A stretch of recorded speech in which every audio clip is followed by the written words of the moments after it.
พอได้โอ้ยตัวนี้ตัวใหญ่เลยเป็นสูตรโบราณครับผมหอม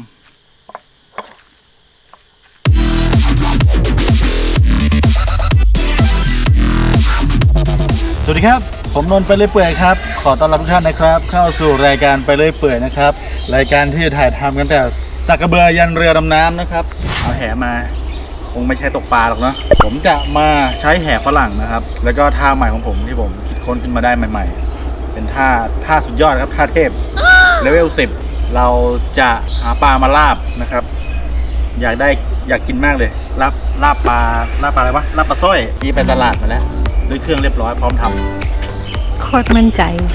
ไม่รู้ว่าความมั่นใจมาจากไหนนะฮะเทคนิคมีเยอะแยะนะครับในการทอดปลานะนี้ท่อปากท่ออยู่ตรงนั้นน้ำออกมาน้ำจะมาม้วนตรงนี้เดี๋ยวโอ้โหจับอย่างนี้เลยสำหรับเพื่อนๆที่ยังไม่เคยใช้นะก็ลองดูแล้วกันลองทายกันเล่นๆนะครับผมกด1ผมได้ปลากด2ผมไม่ได้ปลากด3ดูจบแล้วค่อยมาเม้นนะฮะ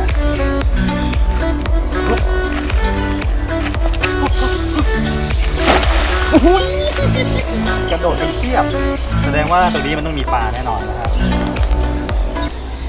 กระแหทอง1ตัว ก็ยังดีนะฮะโอ้ตัวใหญ่ด้วยผมบอกแล้ว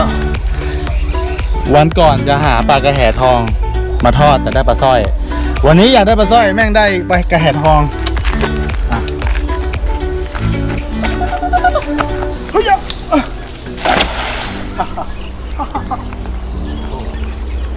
เอาตายเมื่อวานโคมเดียวได้ทีโคมละ8ตัว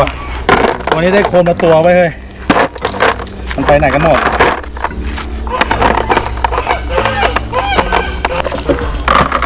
เฮ้ยไม่ใช่ตัวเดียว2ตัวนี่เป็นปลากระมังนะปลากระมังลาบได้เหมือนกันครับพวกนี้ตระกูลนี้ก้างเยอะ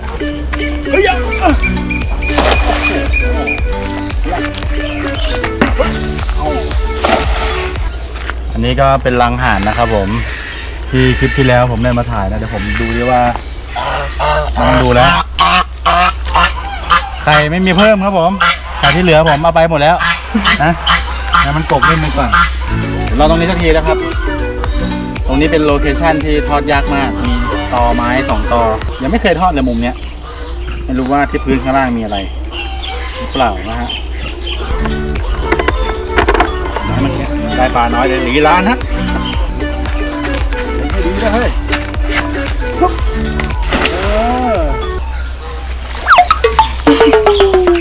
เฮ้ยวันอะไรวะเนี่ยไม่มีอ่ะบทจะเยอะมันก็เยอะนะเฮ้ยหรือว่ามันยังไม่ได้เวลาเปลี่ยนที่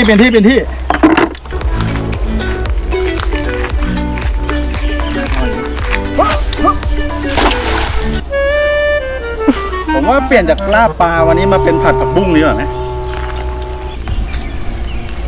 เราจะเดินเลาะถ่ายไปเรื่อยๆนะครับลองเสี่ยงดู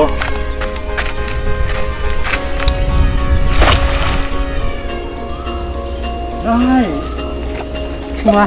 ตัวใหญ่ด้วยก็ยังดีให้ปลาอะไรอ่ะเหมือนปลาทูเลยเฮ้ยนี่คล้ายๆปลาจีนเลยอ่ะปลาอะไรเพื่อนๆนะแต่ข้างหน้ากระแหทองแน่นอนผมบอกตรงนี้เลยถ้า10 โลเดี๋ยวผมเลิกโอ้โหเอาตังค์มาเดี๋ยวไปซื้อตลาดให้ตัว10 โลเดี๋ยวผมเลิกเลย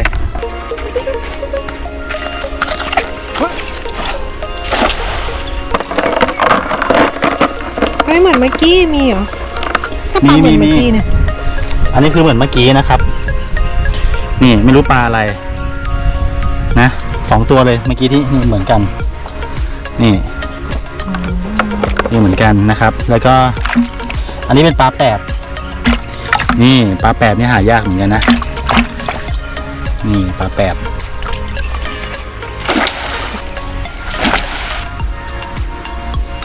ก็ได้นู้ได้ตัวใหญ่ด้วยได้ปลาฉลาดด้วยครับพอลาบแล้วรอดตายแล้วคลิปนี้มันต้องกินผักบุ้งแล้ว นี่ปลาฉลาดปลาสแลดปลาสลาดแล้วแต่จะเรียกนะครับผมอุ๊ยนี่ก็ปลาสร้อยใหญ่ปลาขาวนะฮะส่วนอันนี้ยังไม่รู้ว่าปลาอะไรนะไหนซ้ำไหมซ้ำดีไหม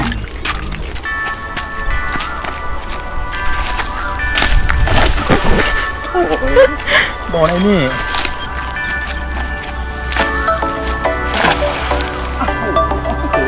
ได้แน่นอน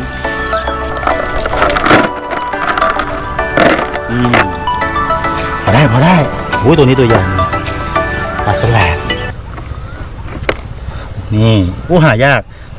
ปลากระจกมันมีชื่อหนึ่งปลาข้าวเม่าก็ไม่รู้จำชื่อไม่ได้ไอ้พวกนี้ที่ปลาตู้เขาจะเอาสีชอบฉีดตรงนี้ปุ๊บเป็นสีใส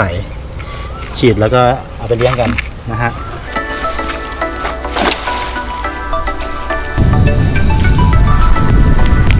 ไม่ได้ โหตัวใหญ่ด้วยปลาสแลด โอ้ดีโอ้ยอดหมานเมื่อกี้โยนไปโดนตอครับเรียบร้อยต้องลงมางมเปียกเลยนี่นะครับปลาที่ได้มานะพอกินครับมื้อหนึ่งเอาจริงๆถ้ากินกันแบบคนเดียวอะไรเงี้ยก็ยันไปได้มื้อพรุ่งนี้นะพรุ่งนี้เช้าเดี๋ยวจะมาทำปลากันนะครับตรงนี้นี่ก็ปลาที่เราทอดแหมาได้เมื่อกี้นะครับนี่คือตัดหัวขอดเกล็ดเรียบร้อยนะครับสะอาดหัวเก็บไว้นะเราทิ้งเฉพาะไส้เฉพาะขี้เพราะไม่งั้นเดี๋ยวมันจะขมนะครับนี่คือล้วนๆเนี่ยได้1 มื้อเลยครับหัวเก็บไว้เดี๋ยวเราจะเอาไว้ทำน้ำซุปนะครับจากนี้ก็คือเดี๋ยวเอาปลาไปสับนะสับให้ละเอียดยิบเลยนะครับก้างเกิ้งสับไปเลยนะถ้ามีเขียงแบบว่าแข็งๆก็น่าจะดี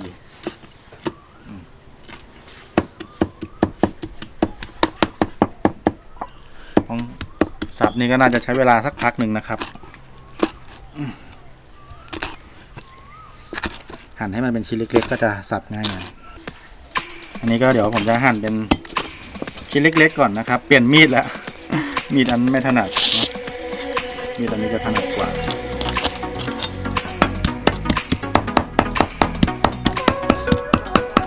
สับไปเรื่อยๆนะครับวันนี้ถ้าเราอดทนสับให้ก้างละเอียดนะมันก็ดีกับเรานะกินอร่อยไม่มีก้างขวางคออันนี้ก็ทำมาสับมาสักพักหนึ่งแล้วนะครับนี่เละแน่นอนนะครับตรงนี้ก็คือเราต้องสับเฉียงอย่างนี้ด้วยสับอย่างนี้ด้วยเพราะบางครั้งเราสับตรงๆอย่างเดียวเนี่ยก้างพอเวลามันอยู่แนวเนี้ยมันสับไม่ได้เราก็ต้องมาสับแนวขวางนะครับดูแล้วละเอียดแน่นอนมันก็จะเหนียวแล้วจะสับยากคือช่วงแรกๆครับเพราะว่าพอเวลาช่วงปลายังเป็นชิ้นอยู่อะสับไปมันก็จะปิ้นไปปิ้นมากระโดดไปกระโดดมาเนี่ยนิ่มแล้วนะฮะแล้วแต่นะบางคนอยากกินละเอียดบางคนอยากกินแบบว่าไม่ละเอียดก็ได้เนาะตรงนี้ไม่ฟิกอยู่แล้วสูตรนี้เป็นสูตรโบราณนะครับเดี๋ยวหลังจากสับนี้เสร็จปั๊บเดี๋ยวไปจะพาไปดูการลวกนะครับอันนี้เราจะใช้ลวกเพราะบางคนกินดิบก็แต่ผมชอบกินสุกมากกว่านะกินดิบเขาก็เอาอย่างเงี้ยไปปรุงเลยนะแล้วก็นู่นตั้งเตาไว้แล้วเดี๋ยวเราจะไปต้มน้ำลวกจุดไคลแม็กซ์อยู่ตรงนี้ครับผมเดี๋ยวดูนะ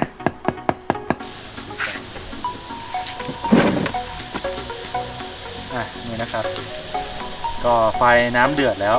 คือหัวปลาครับหัวปลาตรงนี้ที่เราตัดออกนะเราไม่ได้ทิ้งนะครับเดี๋ยวเราเอามาต้มนะครับเราเอามาต้มเป็นน้ำซุปได้นะครับลวกไปเลยต้มทิ้งไว้ครับเมื่อกี้ผมก็ใส่ไข่ไปด้วยนะน้ำตรงนี้ผมก็จะใช้นะครับไม่ใช้เดี๋ยวต้มให้เดือดอีกทีนึง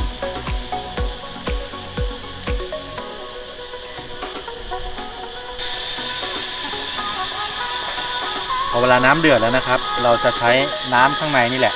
นะตักเข้ามาในนี้เอามาลวกนะฮะ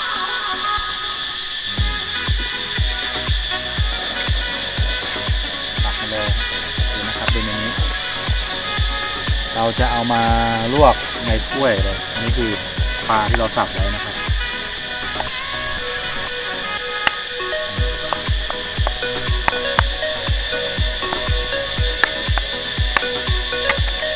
ประมาณนี้นะครับแล้วก็เอาน้ำนี่แหละเทกลับขึ้นไปมีเนื้อติดไปบ้างนิดหน่อยก็ไม่เป็นไรนะครับเพราะว่าน้ำในนี้เราใช้อยู่แล้วแล้วก็รอเดือดอีกรอบนะครับค่อยๆคนนะคนมากเดี๋ยวคาวตักน้ำใส่น้ำร้อนๆนะครับเนี่ย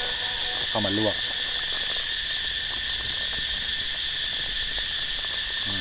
เยอะๆเลยก็ไม่เป็นไรครับตรงนี้เอาไข่ปนมาอีก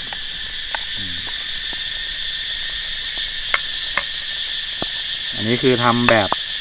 สุกนะครับเป็นสูตรโบราณครับผมบางคนใช้แบบดิบก็คือเหมือนหมูมะนาวเลยนะสับปลาเสร็จปั๊บปรุงเลยครับอย่างนั้นก็ได้เหมือนกันแต่ผมเอาชัวร์ความมั่นใจนะกลัวพยาธิ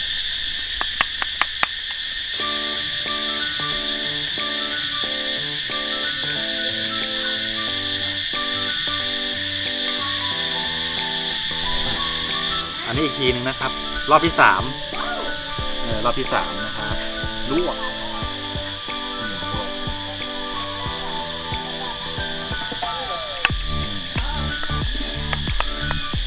สุกแน่นอนครับผมสุกสะอาดนะฮะโอ้เริ่มร้อนแล้วครับรอบ3มือร้อนใช้ได้ครับแล้วเอาน้ำคืนไปร้อนโอ้โหเดี๋ยวครับร้อนหอม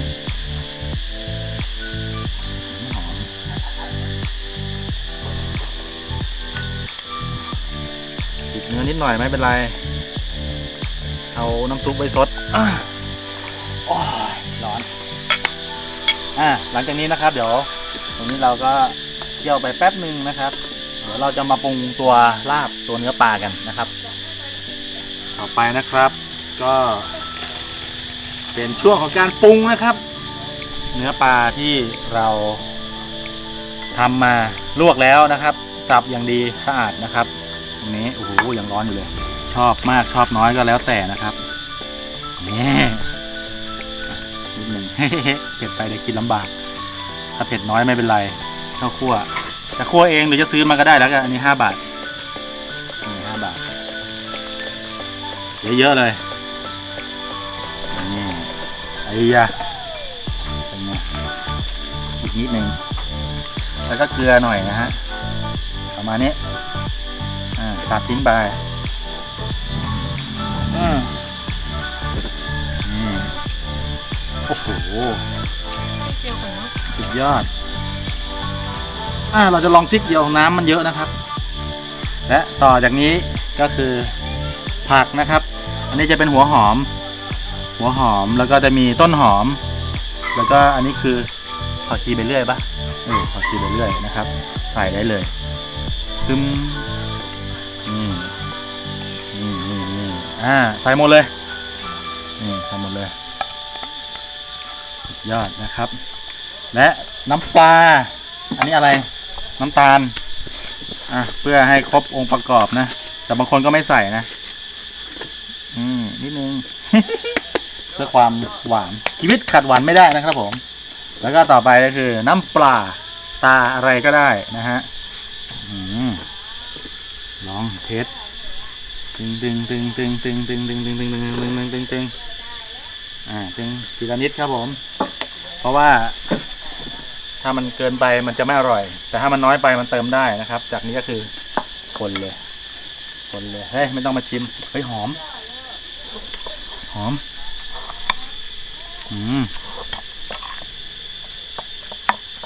สุดยอด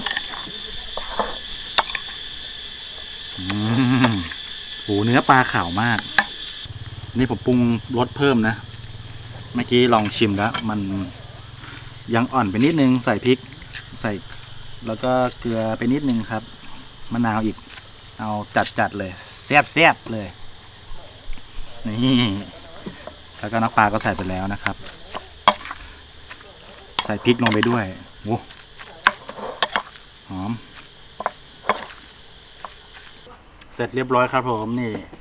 ลาบปลาสร้อยปลาอะไรก็ไม่รู้นะปลารวมๆที่เราทอดแห่กันได้เมื่อเย็นนี้ถ้วยใหญ่ๆเลยกินกันได้ทั้งครอบครัวครับผมแล้วก็อันนี้นี่คือซุปหัวปลานะครับแล้วก็ปรุงรสด้วยเกลือน้ำปลาน้ำตาลนะครับแล้วก็มาเป็นสีขาวเนี่ยเพราะว่าใส่มะนาวปั๊บเป็นสีขาวเลยแปลกเมื่อกี้เป็นน้ำใสๆอยู่เลยนะหวานอร่อยมากเลยอ่ะเดี๋ยวเราจะลองมาชิมนะครับผมอันนี้หน้าตาสีสันสวยงามนะฮะ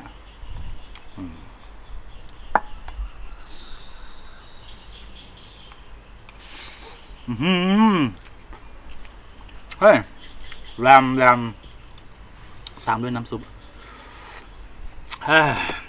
เรามีแขกรับเชิญนะมาชิมดิเพื่อนลอง นี่คืออะไร อันนี้น้ำซุปครับผมน้ำซุปหัวปลาที่เราไปทำมาเนาะนี่ผมสับตั้งแต่เช้าเนี่ยรู้ป่ะฮะ อร่อย สุดยอดนี่สูตรโบราณทำตามนี้เลยแล้วก็มีน้ำซุปตบท้ายได้ด้วยนะหาเองกินเองตรงนี้ นัว เฮ้ยไปอ้วกหรือไง ร้อน พอร้อนใช่ไหมดีไหม เยี่ยมครับ เนาะนี่เดี๋ยวให้ดูปลา อ๋อเป็นน้ำซุปปลา ใช่คือปลาเนี่ยเราเอาตรงเนี้ยเฉพาะตัวแล้วเราก็เอาหัว พวกกระดูก แทนที่จะทิ้งใช่ไหม อ่า เพราะสับมันสับลำบาก มาทำเป็นซุปได้ ใช่เอามาทำเป็นน้ำซุปเลย กูดไอเดีย สุดยอด แล้วก็คือน้ำที่เราเอามาลวกปลาให้สุกเนี่ยเราก็เอาน้ำเนี่ยลงมาตรงนี้อีกทีนึง อ๋อ มันทำให้น้ำไม่เนี่ยนัวน้ำเราไม่ทิ้งบางคนลวกเสร็จปั๊บทิ้งน้ำ เราเอาน้ำอันเนี้ยใส่อันนี่เนี่ยแหลมเลยแหมขออีกทีนึง เยี่ยม กับข้าวก็ได้กับแก้มก็ดี อ่า พกมายังของอะ แต่ส่วนใหญ่น่าจะไปกับแก้มแล้ว มื้อเย็นใช่ไหม มื้อเย็น อืม เตรียมมาแล้ว สุดยอดเอาแล้วเพื่อนๆก็ใครอยากทำนะลองไปทำดู ครับ ได้ไหมตัวนี้ให้กี่ดาว อันนี้ให้5 ดาวเลย เต็มมาแล้วเต็มร้อย เต็ม5ดิ เอาเต็ม5นะ 5 ดาว สุดยอดครับ อร่ ผ อย มลองไปรับชมนะตรงนี้ถ้าชอบอย่าลืมนะกดไลค์กดแชร์เก็บไปดูก็ได้เก็บไว้ให้เพื่อนดูก็ได้นะครับผมตรงนี้คลิปดีๆมีเยอะเนาะ ครับ ทุกอย่างเรามีกันเยอะจากกระเบือยันเรือดำน้ ใช่ ำแล้วบักเนี่ยเดี๋ยวจะเอามอเตอร์ไซค์มาเที่ยวอย่างเงี้ย เออ อ่ะหมวยกินไหม ไปละบ๊ายบาย บาย